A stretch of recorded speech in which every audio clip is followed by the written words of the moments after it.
sassy friends, Sandra here, and welcome to my channel, The Sassy Club. And if you're not already subscribed, be sure and hit that subscribe button so you can become part of this sassy gang and you don't miss out on these videos. So to get started for this tutorial, you're going to need some Happy Planner rings. You could reuse some if you have an old Happy Planner lying around, as well as some Happy Planner paper, as you can see there, that I just kind of had left over from the weeks below, or the weeks that I didn't use. I don't know why I said below.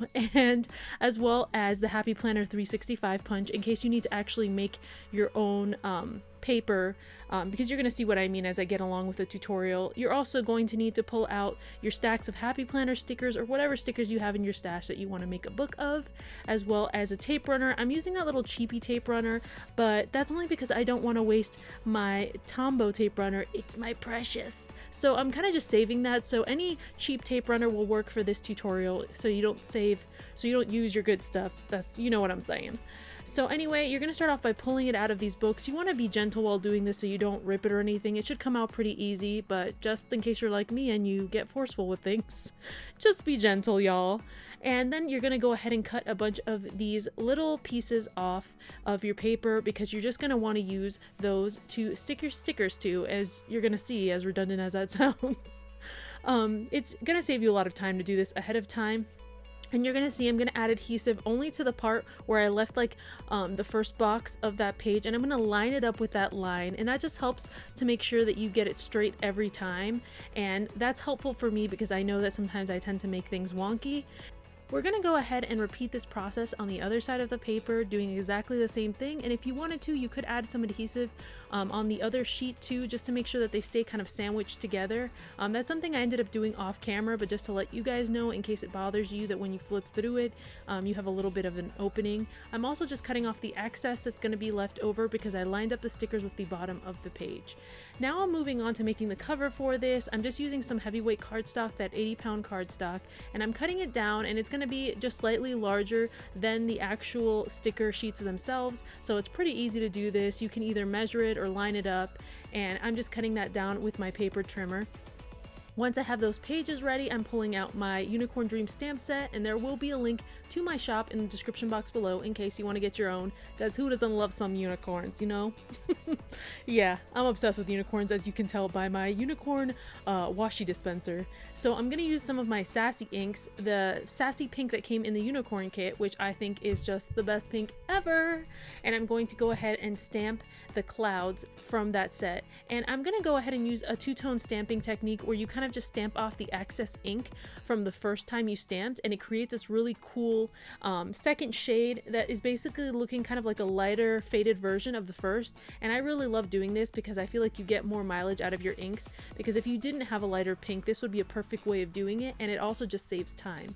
Then I'm going to go ahead and ink up my little unicorns with some archival ink that's just a black ink, because I want to have these just kind of stand out in black and white, since the background that's going to be around them is going to really be super colorful. So this is kind of just going to create focal points, and I usually try to do focal points in threes because it kind of balances out the page a little bit more, but you could really do it however you want if you're not a little OCD like I am when it comes to that.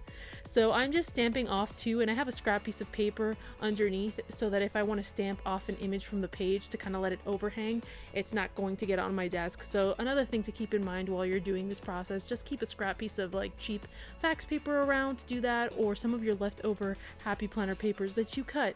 So why not just get the most use out of things? I love doing that and reusing things for these sorts of projects.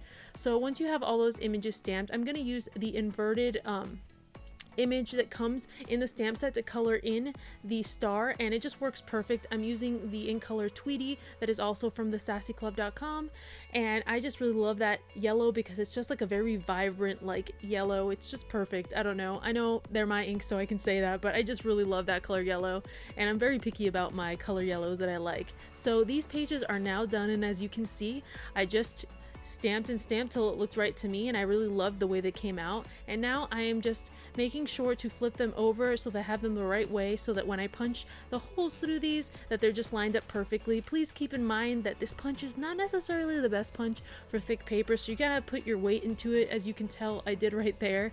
And I wouldn't necessarily put plastic or laminated things through this punch because I believe it would tear it up, to be honest with you guys. But I think it is a good punch to have just for punching just papers or single papers. I have this piece of acetate in my stash from like forever ago, so if I can find the link I will link it for you guys.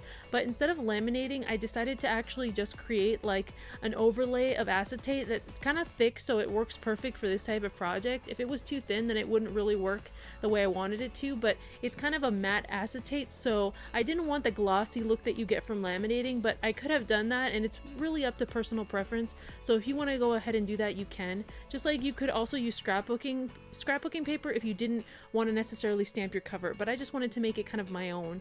And then I'm going to go ahead and punch some holes through this acetate because, like I said, I don't think that the Mambi punch is really a good fit for putting things that are thicker like this. And I went ahead and marked those holes with a Sharpie marker off camera, and I just followed them as a guide and then punched my holes.